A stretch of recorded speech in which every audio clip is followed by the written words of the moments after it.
Welcome back to JV's world. उम्मीद है आप सब लोग खैरियत से होंगे, ठीक होंगे, मजे में होंगे। तो आज हम लोग बात करेंगे दुनिया के 6 ऐसे मिस्टीरियस और सील्ड दरवाजों के बारे में जिनको खोलने की इजाजत आज तक किसी को नहीं दी गई।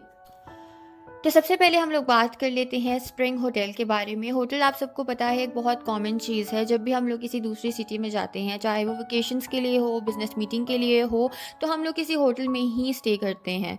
तो आज हम लोग बात कर रहे हैं कनाडा में मौजूद BNAFF स्प्रिंग होटल के बारे में, जो कि दुनिया के मिस्टीरियस तरीन होटल्स में से एक है और इसकी सारी मिस्ट्री इसके रूम नंबर 873 में है। इसको मुकम्मल तौर पर सील कर दिया गया है और किसी को भी इसमें जाने की इजाज़त नहीं है। और बात सिर्फ यहाँ पर खत्म नहीं हुई। इसके बाद भी जब भी कोई इस रूम में स्टे करता था तो उसको चीखों की बहुत सी आवाजें आती थीं। यहाँ तक कि उनको दीवारों पर और फर्शों पर खून के निशान तक नजर आते थे। कोई भी इस रूम में स्टे करने और सोने की हिम्मत तो बिल्कुल नहीं रख सकता था। जब ये कंप्लेंट्स बहुत ज्यादा हो गई तो होटल मैनेजमेंट ने ये फैसला लिया कि इस रूम को परमानेंटली तौर पर सील कर दिया जाए। इस फैमिली में एक मर्द, उसकी वाइफ और एक छोटी बच्ची शामिल थी। इनकी मिस्टीरियस डेथ ने सबको बहुत ही चौंका दिया था। जब पुलिस ने अपनी इन्वेस्टिगेशन की तो पता चला कि इस आदमी ने अपनी बीवी और बेटी को मारकर खुदकुशी कर ली थी। और सील करने के बाद भी जब उनकी तसल्ली नहीं हुई तो उस रूम के आगे दीवार कर दी गई ताकि कोई भी कभी भी उस रूम को खोलने की कोशिश तक ना कर सके। Temple of Padmanabhaswamy. वैसे तो पूरी दुनिया में बहुत से एंशियंट और यूनिक टेम्पल्स मौजूद हैं, लेकिन ये टेम्पल कुछ ख़ास है। इंडिया के एक शहर केनरा में ये टेम्पल मौजूद है। इसका नाम है द टेम्पल ऑफ पद्मामा बशवामी। इस टेम्पल की खास बात यह है कि ये मुकम्मल तौर पर गोल्ड प्लेटेड है और इसका डिजाइन बहुत ही यूनिक है। ये बाकी टेम्पल से बहुत ज्यादा मुख्तलिफ और अट्रैक्टिव भी है। इस टेम्पल के 6 मिस्टीरियस डोर्स हैं, लेकिन हैरानी की बात यह है कि 2011 से पहले कोई भी इन मिस्टीरियस डोर्स के बारे में नहीं जानता था। सन 1913 में एक इंसान ने इसको खोलने की कोशिश की थी, इसके डोर्स को, लेकिन जब उसने वो डोर खोला तो उसके अंदर बहुत से कोबराज थे और उन्होंने उस पर अटैक कर दिया और उसकी डेथ हो गई थी।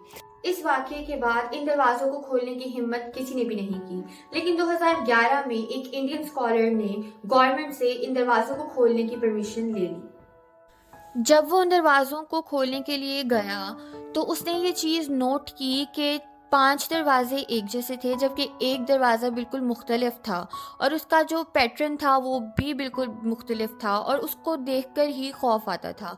उसने लेबर की मदद से 5 दरवाजे तो खोल लिए, लेकिन वो छठा दरवाज़ा उससे ना खुल सका।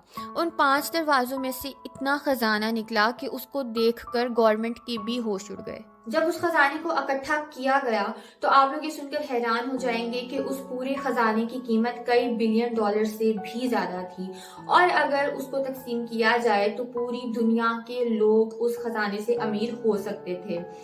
छठे दरवाजे को खोलने की इजाजत नहीं दी गई क्योंकि स्कॉलर्स का कहना है कि उस छठे दरवाजे को खोलने से पूरी दुनिया में तबाही मच सकती है। इंडियन पंडित्स का कहना है कि इस दरवाजे को खोलने की एक कोई खास इबादत है, कोई खास पूजा पाठ है, उसी से ये दरवाजा खुल सकता है। लेकिन अफसोस की बात यह है कि जो पंडित ये पूजा पाठ जानता था वो अब इस दुनिया में नहीं है। H होम्स रेस्टोरेंट ये अमेरिका में मौजूद था। वैसे तो आप लोगों ने बहुत सी मूवीज़ में बहुत से सीरियल किलर्स देखे होंगे, बट आप सब भी जानते हैं कि ये मूवीज़ भी रियल लाइफ से इंस्पायर्ड होकर ही बनाई जाती हैं। तो ऐसा ही एक रियल लाइफ सीरियल किलर जो कि अमेरिका में रहता था और इसको अमेरिका का फर्स्ट सीरियल किलर भी कहा जाता है, H होम्स था। और ये करीबन इसने 200 लोगों को ऐसे ही बेगुनाह मार डाला था। ये सीरियल किलर अपने होटल में ही लोगों को मार देता था और इसने अपने होटल में 100 से ज्यादा रेस्टोरेंट्स रखे हुए थे।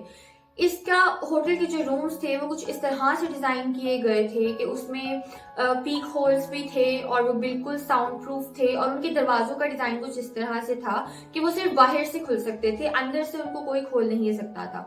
मतलब कि जो होटल का मालिक था, जो किलर था, वही उन दरवाजों को खोल सकता था।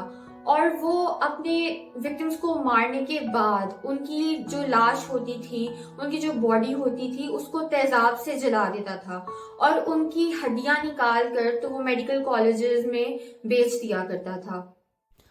स्मॉल पॉक्स यानी कि चेचक भी, ये एक ऐसी बीमारी है जो कि बहुत तेज़ी से फैलती है और सिर्फ आपके टच करने से भी दूसरे बंदे को ये लग सकती है, और ये एक बहुत ही जानलेवा डिसीज़ है। और अगर हिस्ट्री की बात की जाए तो इस तरह की बहुत सी डिसीजेस आई हैं जिनमें से ये एक है। इस डिसीज से आहिस्ता आहिस्ता इंसान के अंदर के जो ऑर्गन्स होते हैं वो फेल हो जाते हैं और इसी वजह से उनकी मौत वाकया हो जाती है।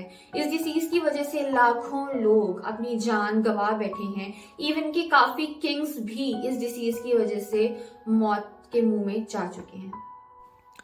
पर सन 1798 में एडवर्ड जेनर नामी एक साइंटिस्ट ने इसकी वैक्सीनेशन तैयार कर ली थी, जिससे इसके फैलाव में और इसके नुकसान में बहुत ज़्यादा फ़र्क देखने को मिला था। लेकिन आप लोगों को ये जानकर बहुत हैरानी होगी कि अमेरिकन और रशियन मिलिट्री के पास स्मॉल पॉक्स वॉलेट्स हैं जिसको उन्होंने बहुत ही सीक्रेटली रखा हुआ है। कहा जाता है कि इसको न्यूक्लियर वेपन्स के साथ बहुत ही सीक्रेट रखा हुआ है और कोई भी इस तक नहीं पहुंच सकता। किंग वॉरस में स्मॉल पॉक्स के कुछ ऐसे खतरनाक सैंपल्स रखे गए हैं कि जिनका इलाज इस पूरी दुनिया में किसी के पास भी मौजूद नहीं है।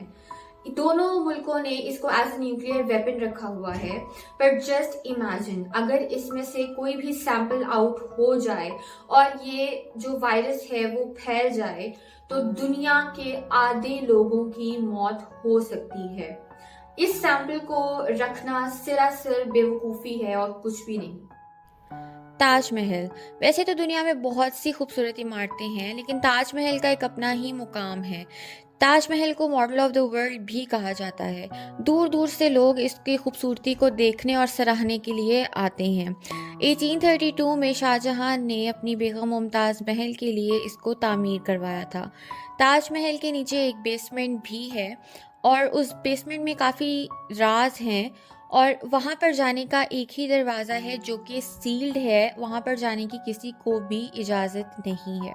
कुछ पैरानॉर्मलिस्ट का तो ये भी कहना है कि उस बेसमेंट के दरवाजे के पीछे शाहजहां की रूह मौजूद है, और कुछ रिसर्चर्स जो हैं वो ये कहते हैं कि इस जो दरवाजा है उसके पीछे ही असल ताजमहल है। ये जो हम बाहर ताजमहल देखते हैं ये तो सिर्फ उस ताजमहल की एक कॉपी है।